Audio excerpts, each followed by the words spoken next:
October 30th, 2018. Talking about the Cavs. The Cavaliers are in action today against the Atlanta Hawks. It'll be the first game of the year. First game for Larry Drew as interim head coach. And hopefully, things will get on track. Cavs started off, 0-6, and Ty Lue lost his job on Sunday morning. I'm not sure he deserved to lose his job. Excuse me. When you lose a player like LeBron James, you're not going to be good. You're not going to be as good. Let's face it. And I think Ty Lue got the short end of the stick. I think Dan Gilbert, if you really look at it, Dan Gilbert has really gotten lucky. Okay. He bought the team after that, they drafted LeBron James. There's no doubt about that. So he bought the team to get LeBron James. But if you look at the Cavs record without LeBron James, well, Dan Gilbert's been the owner. If you look at their record, it's been bad. It has not been good. So I think that Ty Lue got the short end of the stick. Ty Lue was a genius in 2016 when he led them, to the championship. He replaced David Blatt, and he was a genius. Everyone said he was a genius. He was a great coach. I don't know how a guy goes from a genius. Excuse me, this cough tonight. I don't know how a guy goes from a genius to an idiot who should be fired in 2.5 years. I think that the only thing that changed, really, the players changed. There's not the same players on the team that were on the team in 2016 either. So the talent might not be as good. Obviously, it's not as good. LeBron James is gone. Obviously, it's not as good. But I just don't know how you can blame that on Ty Lue. Dan Gilbert likes to fire people. He really seems to like to fire people. And I think that, if we look at their record without LeBron James, let's look at their record without LeBron James. It's not good. Dan Gilbert bought the team in 2004. Okay. So he bought the team in 2004. And as we know, LeBron James left after the 2010 season. Okay. So in the 4 seasons LeBron was gone, the Cavs record was 97. You gotta look at it here. 97 and 215. 97 and 215. So I'm not thinking that that's real good. 97 and 215 with Dan Gilbert owning the team without LeBron James. Okay. They've had 7 coaches with Dan Gilbert as owner. Okay. Paul Silas, got rid of him after 64 games. Gone. Brought in Brendan Malone to finish the year. Had Mike Brown for 5 years. I don't know. He must have blamed him for LeBron leaving. Fired him when LeBron left. Byron Scott he brought in. Byron Scott had little to no talent the first year. They got better, in the next 2 years under Byron Scott. They weren't great, but they got better, and I fired him. Then he brought Mike Brown back in the disastrous one season. It was a disaster. It was a horrible move bringing Mike Brown back. Everyone knows it was a horrible move. Why would they bring Mike Brown back? If he wasn't good enough before, why are you bringing him back? Then he brings in David Blatt because David Blatt won a European championship. He was a hot guy. So they brought him in. Well, that didn't work out. A year and a half in, he fired David Blatt. And he brought in Ty Lue. And Ty Lue was the savior. They won the NBA championship. Great. Ty Lue, I think he's a good coach. I think he'll get another job. I think he might take a year off, but I think he'll get another job. But I've got nothing against Larry Drew. Larry Drew has had some success in this league as a coach. Okay? Larry Drew, as a head coach, has a record of 143 and 169. Most of that negative happened in Milwaukee. He had the one season in Milwaukee. They didn't have a lot of talent at all. He was 15 and 67. Okay. Bad year. And then they fired him. They brought in Jason Kidd, and that didn't work out for them, but that's another story. But in his 3 seasons in Atlanta, he was 128, 102. They made the playoffs all 3 years. So Larry Drew is a good coach. So it's not like they brought in some guy that doesn't know how to coach.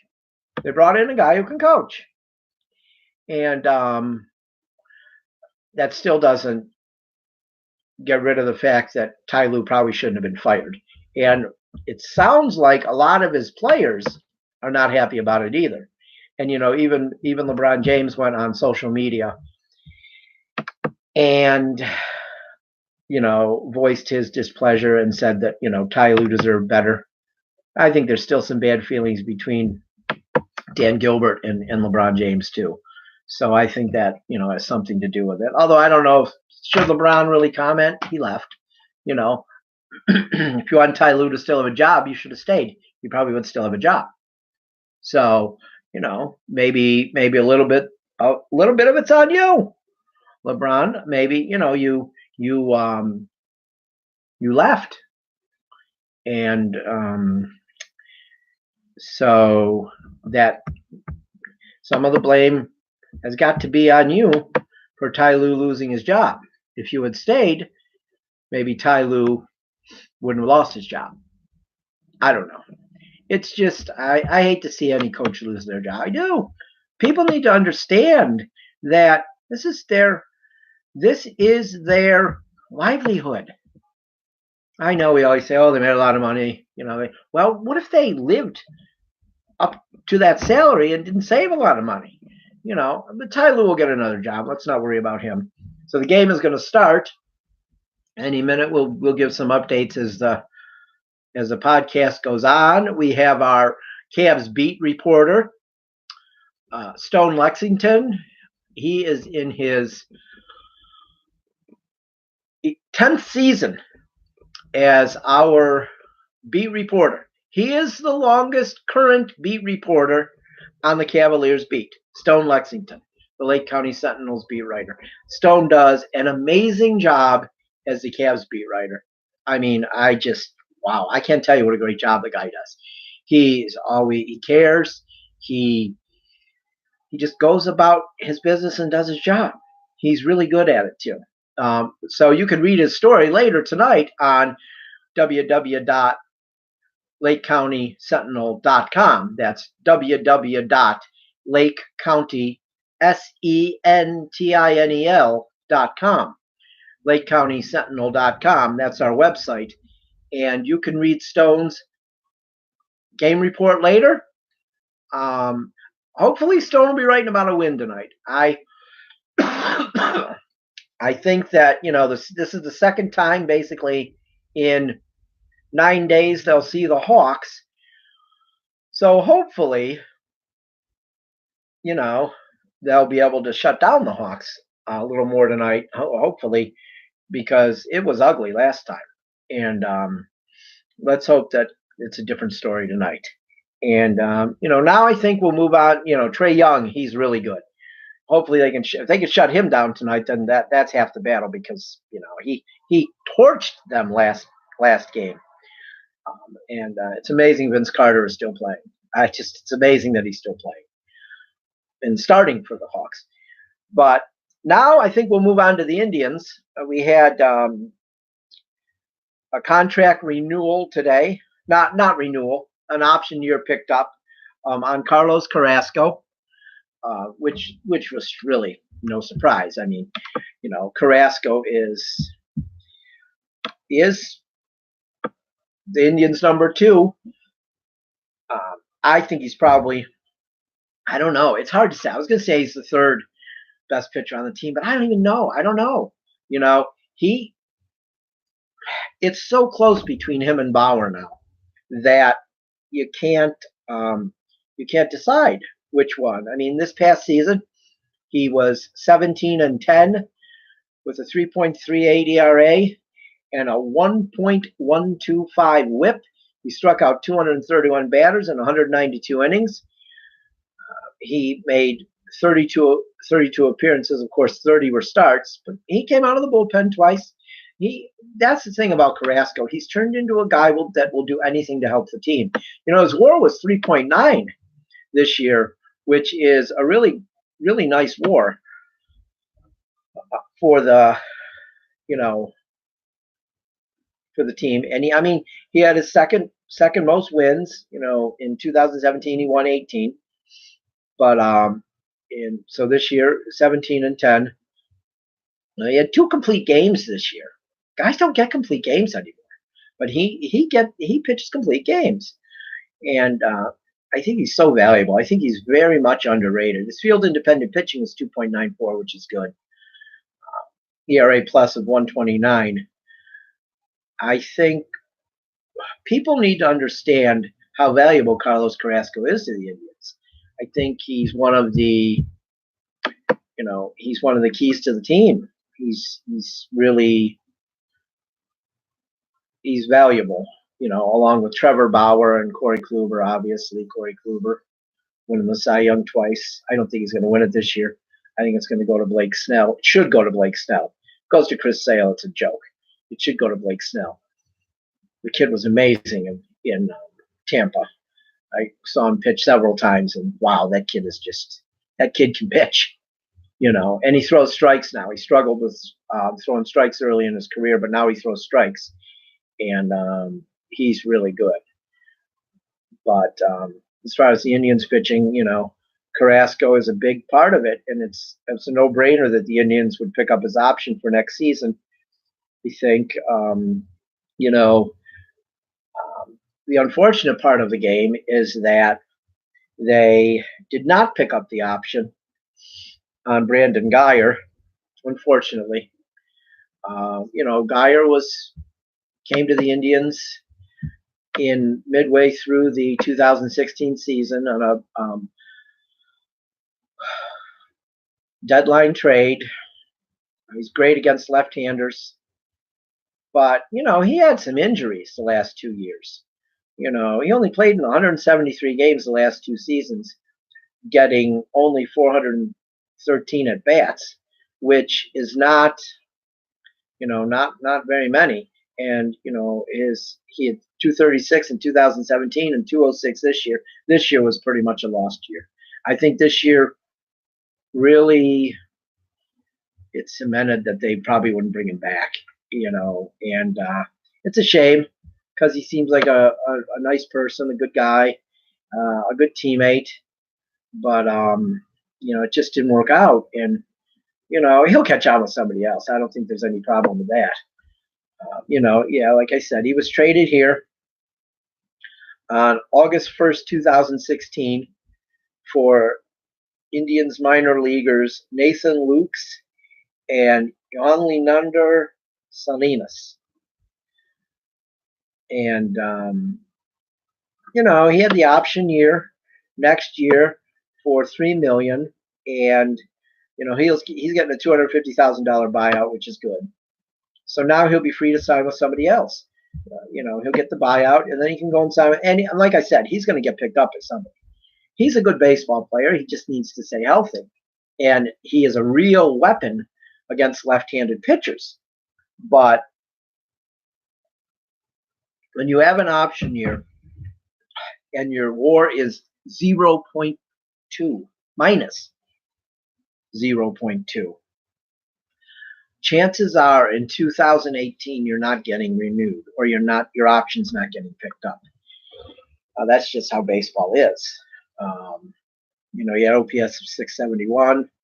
The major league average is 711, 771, and so just didn't cut it this year. He did get hit by 11 pitches this year. He's real good at that. That's one thing, man. This guy is just a magnet to get hit by pitches. He has in his 7-year major league career, he's been hit 85 times. In 2016, the year he got traded to the Indians, he was hit 31 times that season. 23 in Tampa and 8 with the Indians. And that was in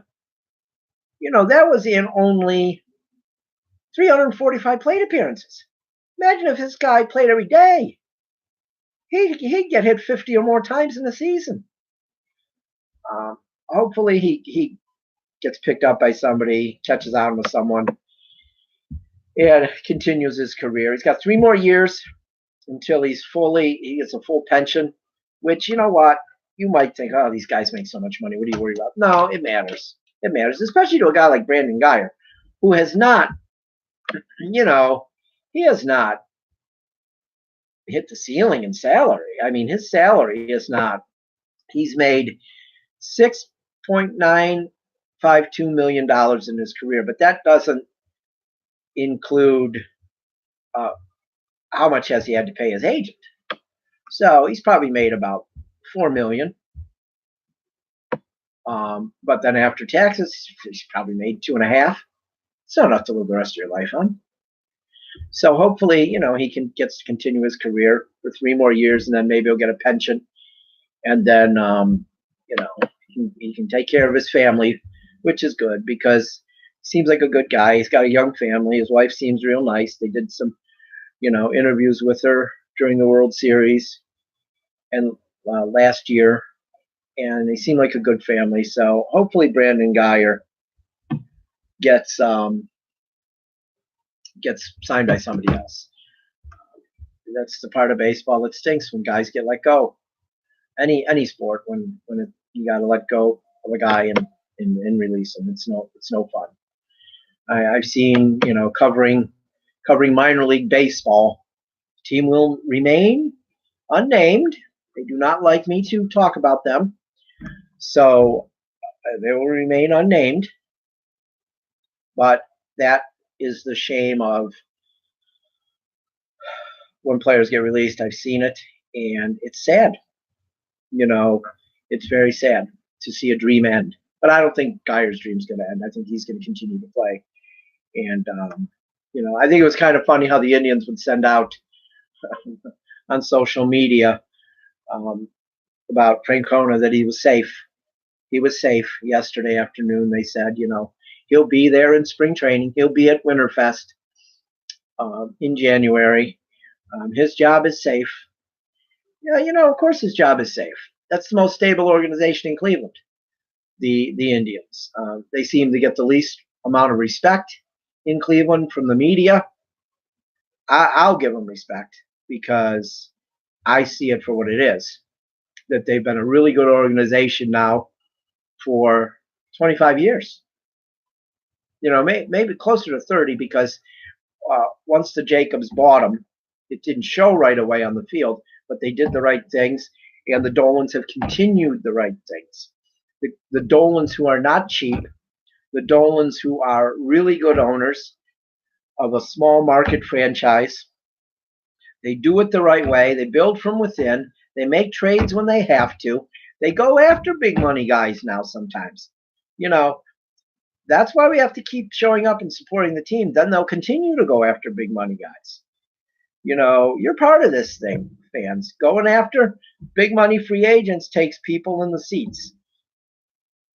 And I think the attendance has gone up. My fear is they got knocked out early this year, and so the attendance will go down next year.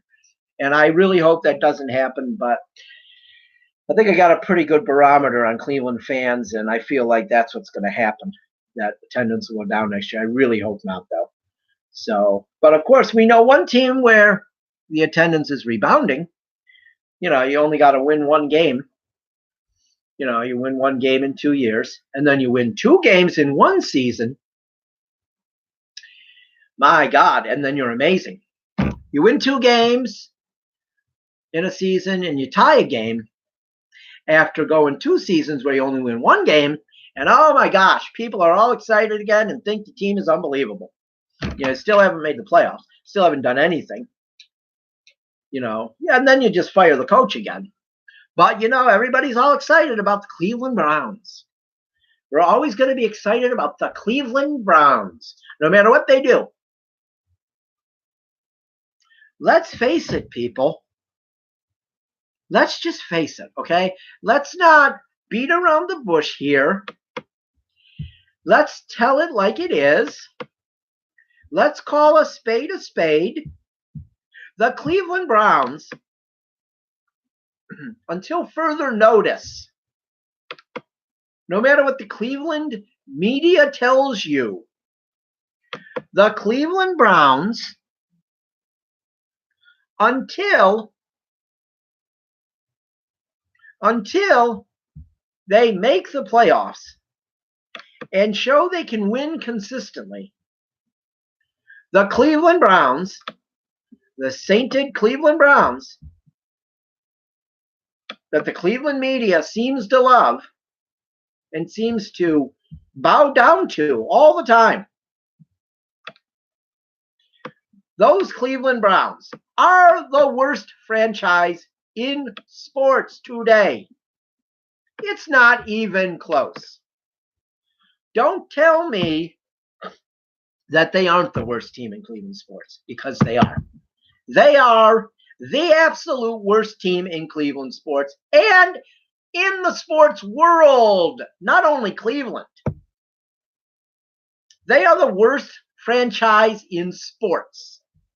I'll never forget when Haslam bought the team. He was a minority owner for the Steelers. So naturally, he was going to be great. Cleveland delusions. Cleveland fans and media being delusional, thinking that Jimmy Haslam learned something from the Rooneys. Well, it seemed like what Jimmy Haslam learned was, I'm going to do everything the exact opposite of the successful Rooneys. Okay? Since 1969, the Rooneys of Pittsburgh have had 3 coaches. 3 coaches. 3. Okay? The Browns have had 9 since they returned to the NFL in 1999. 9. Okay? 9. We're not talking 3 since 1969. We're talking 9 since 1999. All right? Stop acting like this franchise is worth any praise. This franchise is not worth any praise. This franchise is a total joke. Okay? I think John Dorsey took the job because he loved a challenge. I think John Dorsey took the job and said, if I can turn this team around, I'll be in the Hall of Fame. If I can fix that mess, I'm a Hall of Fame executive. That's got to be what John Dorsey was thinking. That's got to be why John Dorsey took this job. And in my opinion, if John Dorsey does turn this around and somehow this team becomes successful, he does deserve to go to the Hall of Fame. Because this is a disaster. This is a disaster, and the Cleveland media aids in that disaster every year, stoking people's optimism. They're 1-1-1 this year, and people are talking Super Bowl. Are you kidding me? If the Indians are 500 after 30 games, people are disappointed and saying, wow, should we even watch them? When does training camp start? Okay? Yeah, that's how it is in Cleveland. The Indians can have a bad week, and they're ripped apart. The Browns, they can have a bad 20 years, and they're still the greatest franchise in Cleveland. It makes no sense. And don't tell me it's a football town. And don't tell me it's because people like football, because that's a joke. You're going to root for garbage just because you like the sport? You're going to act like they're better than the good teams just because you like the sport? Well, then don't tell me you're an Indians fan. Don't tell me you're an Indians fan. If you're going to stick up for the Browns when they are god-awful every year, but you're going to rip on the Indians when they have a bad week, or they lose a series to a bad team, but you're going to stick up for the Browns no matter what they do. No matter what they do. Excuse me. They're good. They're good. And they know it. Jimmy Haslam knows it. Jimmy Haslam is really a smart guy. He's a con man. We know that. He's a really smart guy because he knows you people aren't leaving. Yeah, the crowds have been bad, but you still buy the merchandise. You've come back this year. Why, though? What have they proven for you to come back and pay those outrageous prices? I don't understand it. The Indians have to get to the World Series for you to start going. But the Browns, all they have to do is tell you they're going to win, and you go. You show up. The Indians make it to the World Series, and they don't even have that much of an attendance spike. Like the Browns, they just tell you they're going to win, and you go. You go. A friend of mine once told me, and this isn't an insult to people, because people, what he said in this is the truth. Some of the smartest people in the world become stupid when it comes to the Cleveland Browns, because they just believe anything they're told. And it's just unbelievable how the people of Cleveland are. Are you afraid they're going to leave again? They're not leaving again. They're not leaving again. You could criticize them a little bit. They're not leaving. They're here to stay and make you miserable, because that's what they've done really well for 20 years now. Make you miserable. While the Indians have provided a lot of happiness. The Cavs have provided a lot of happiness, won a championship.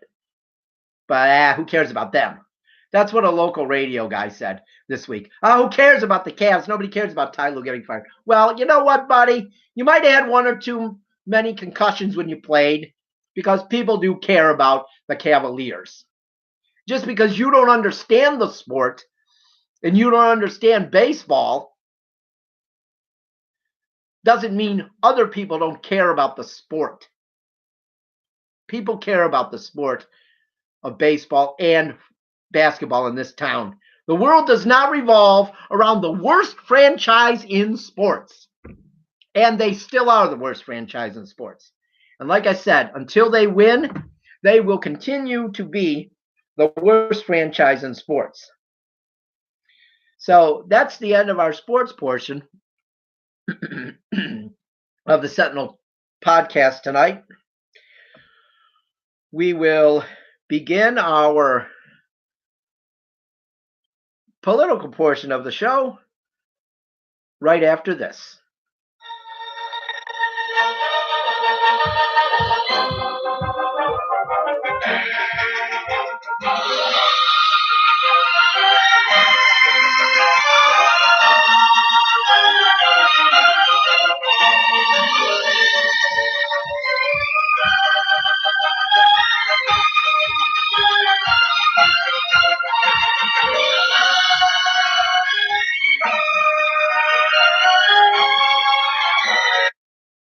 Hello and welcome back. This is the last half hour of our podcast for tonight, and we're going to talk about politics now. First half hour we talked about sports, and now we'll delve into politics and the mess that is the presidency of the United States. You know, we had the horrible tragedy in Pittsburgh over the weekend where 11 people were murdered by an armed gunman. We don't need gun control. No, we don't need gun control. You know, if you arm people, they're gonna stop these nuts. Well, there were 3 armed cops that got killed. All right, 3 armed people, and they didn't stop him. Okay, so don't tell me that arm everyone and we'll all be safer. That's a blatant lie that the right has pushed for decades, and people believe it. I got to give them credit. They're really good at spewing lies, and people believe them. You know, if they were good at actually taking action on things as good as they are at lying, then, you know, something might actually get done in this country. But, you know, for the last 2 years especially, all we've heard is not lies coming from Washington, and especially the White House, with the disaster of a president that we have. I mean, he's a disaster. Okay? He is a joke. He doesn't even understand our Constitution. All right? But let's get back to the funerals. Okay? It's so horrible what happened to these people. You know, because of hate. Because of hate speech. White supremacy in this country. That's why this happened. And these people, these white supremacists, feel empowered by a guy like Donald Trump. They feel empowered by him because he says he's a nationalist. He might as well have just said he's a white nationalist, because he is. Okay, but I don't want to give fake news. Oh gosh, God forbid we don't say exactly what the Trump supporters want to hear. You know, they call the people on the left snowflakes. Okay, that's just ridiculous. They call the people on the left snowflakes, yet they have such fragile egos. Such fragile egos. You know, if you say something they don't like, they're offended by it, yet they call people on the left snowflakes. I don't understand that. Doesn't make sense to me. But, you know, so, you know, the people of Pittsburgh didn't really want Donald Trump to come. The majority of the people from the synagogue did not want Michael Jordan to come. Oh, Michael Jordan, what am I saying? Donald Trump. Oh, my God. I don't know. That's Donald Trump. They didn't want Donald Trump to come. It makes no sense why he would go. Why he would go, the reason he would go is because the focus would be on him. That's all he cares about. Don't tell me for 1 second that Donald Trump cared about those people that got killed, because he didn't. Doesn't care. The man doesn't have any compassion for anyone outside of his family or someone who's going to make him money. That's the only thing this guy cares about. All right? That circus that went on there today with him showing up there. The rabbi was a great man and welcomed him because he's a good guy. A lot of the local government didn't want him there. And a lot of the people in the area and that go to the synagogue did not want him there. The leader of the Anti-Defamation League, she didn't want him there. She talked about it. She released a letter. They wrote a letter to him. They don't want him there. But he went anyway. He went anyway because he's going to do what he wants, doesn't care. And then he's going to tell people that, it was the greatest thing ever that he attended the funerals because he's such a great guy. He's such a great guy. No other president attended a funeral like this. And I'm sure that's what he's going to say. Because that's what he says. And that's what his people believe. And of course, they'll say, you're horrible. You're horrible for politicizing this. No, he politicized this. He caused this event to happen with the way he talks. The fact that he did not denounce the violence in Charlottesville led to what happened on the weekend. He empowered the white nationalists. And let's not make any mistake about it. This guy is one of them. The guy who shot up the synagogue. He's one of them. But we have a president who says, I'm sure there's some good people on both sides. This man actually said, there are some good people on both sides. When he was talking about white supremacists and the people who protested against them. Good people on both sides. He said there were good people. When he was referring to neo-Nazis and other white supremacists. He said there were good guys. Good people. That's what our president said. Are you kidding me? What world are we living in? Of course, his supporters will say, oh, you mistook his words. Well, of course we did. Of course we did. Because we're dumb. We're not as smart as you guys. I mean, we all know that the Trump supporter is the smartest human being on the face of the earth. They are the smartest group of people that ever walked the face of the earth. Okay? They are. They're just geniuses. Well, we know the truth. We know what they really are. They're the most hateful group of people that ever walked the streets of the United States. We know that. These people are hateful. They hate everything that isn't a white male. They go after women's rights. They hate women. They hate women. Don't let them tell you they don't hate women. I don't know how a woman could support Donald Trump. I do not. My mind almost explodes. It almost explodes at the thought of how a woman can vote for Donald Trump. How can a woman vote for Donald Trump? I don't understand it. He wants to take their rights away. How can a woman vote for this man? How can an African American vote for Donald Trump? I don't understand that. Oh my gosh. In my mind, I don't understand that. It doesn't make sense to me how these people could vote for Donald Trump. Any of these groups. I can understand why a person that only cares about money and monetary things, could vote for Donald Trump. Oh, definitely. Well, when material things only matter, you vote for Donald Trump. Because that's all he cares about. He'll tell you that's all he cares about. Every speech he makes it clear that it's all about money. That's all he cares about, money. Everything comes down to it. The immigration thing to him is all about money. It's all about money. He says it in everything he talks about.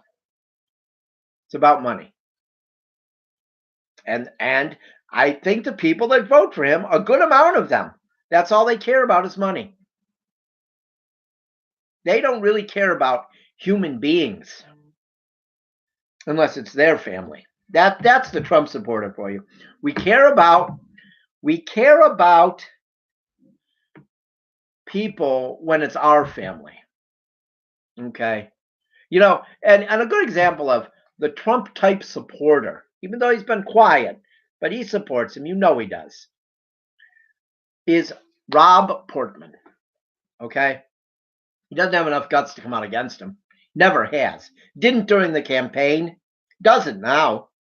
Never does. The guy's silent. I mean, where is he? Where is he? He's my senator. He's a senator from Ohio, Rob Portman.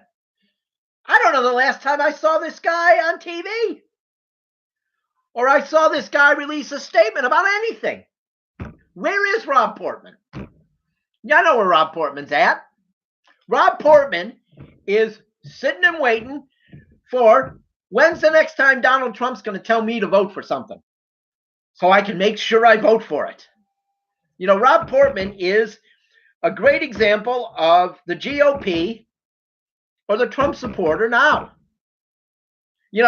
Rob Portman was against gay marriage. Voted against gay marriage. Said he would vote against gay marriage.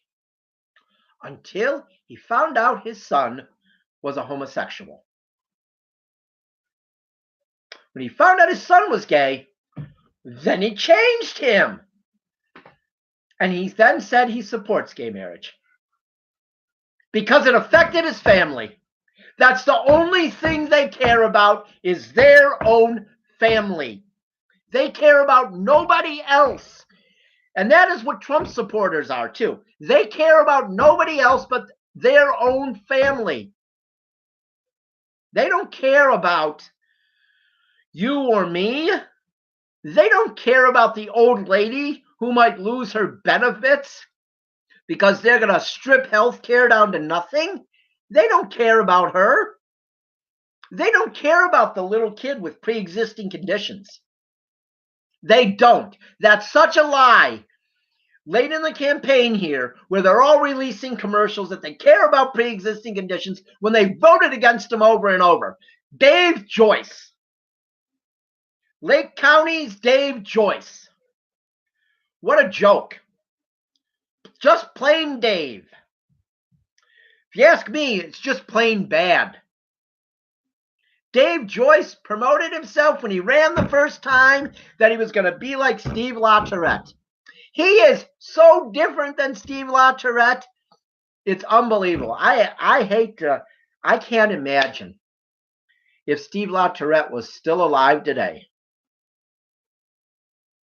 what he would be thinking about the current state in Washington.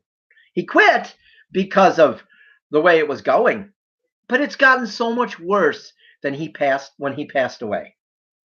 Yeah, Steve was a Republican, but let me tell you something. I voted for him every time because he was a good guy.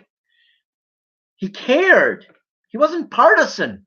I voted for George Voinovich every time also because George Voinovich cared about Ohio and he cared about people.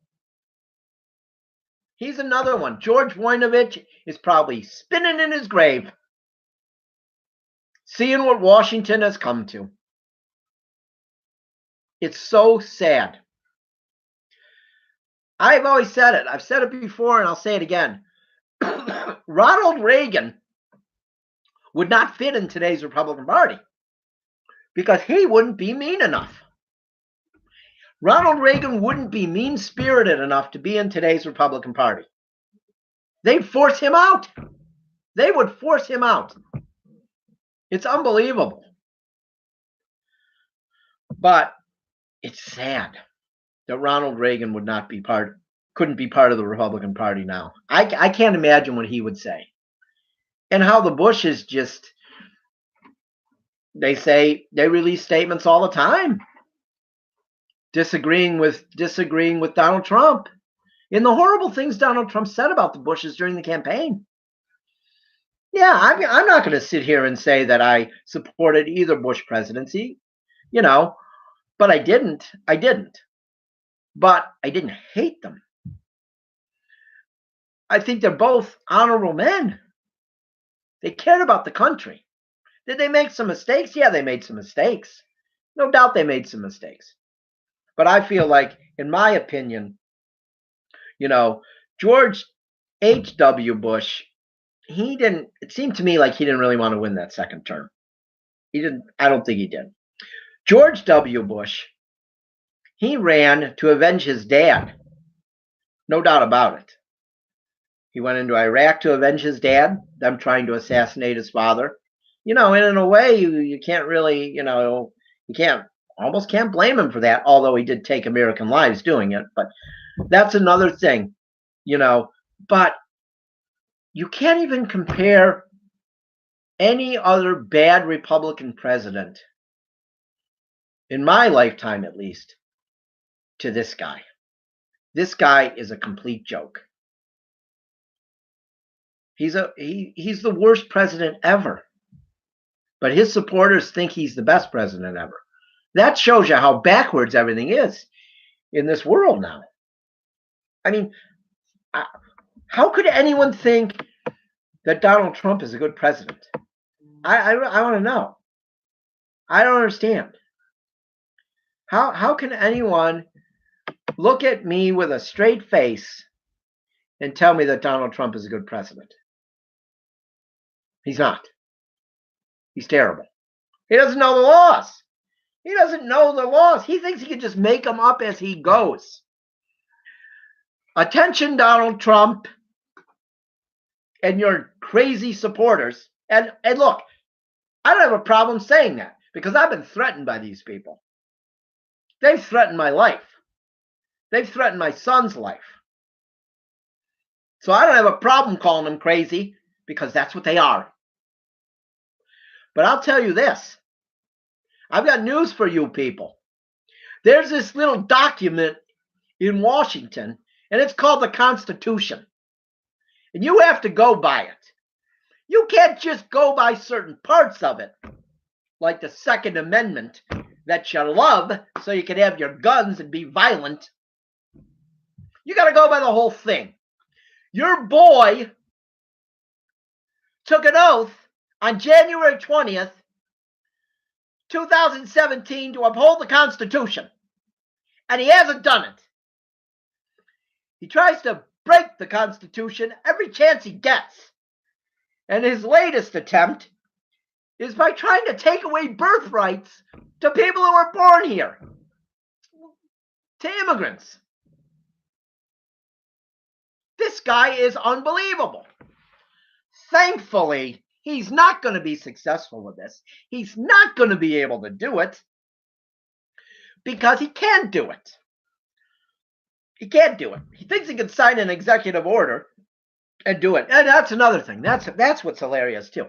How many executive orders does this guy sign since he's been president? And his people are all for it. It's great that he's signing executive orders. You know what I mean? He's signed so many executive orders, and they're all for it. They are all for it, and they think that it's great that he signs them. Because, he's their guy, and he's awesome. But when Barack Obama was signing executive orders, they were against it. They were saying that he was foregoing the Constitution, and he's not able to do that. It's pretty amazing how two-faced and hypocritical these people are. When the president, who they didn't like for simply one reason, and we know the reason they didn't like Barack Obama. We know. I don't have to say it. But we know why they didn't like him. They had a stroke every time Barack Obama signed an executive order. Okay? But when Trump signs an executive order, it's okay. It's all right. He can sign as many as he wants. You know what I mean? It's all right. Let's just let him sign as many as he wants. And we're okay with that. The executive order thing is similar to the thing how outraged people were that Barack Obama would go golfing sometimes. Oh my God. How lazy is he? He goes golfing sometimes. Trump goes golfing every week. Every weekend, Trump goes golfing. And sometimes during the week he goes. No problem. He does business on the golf course. That's what they say. He's doing business. Well, so was Barack Obama, and there was proof of it. But we know why.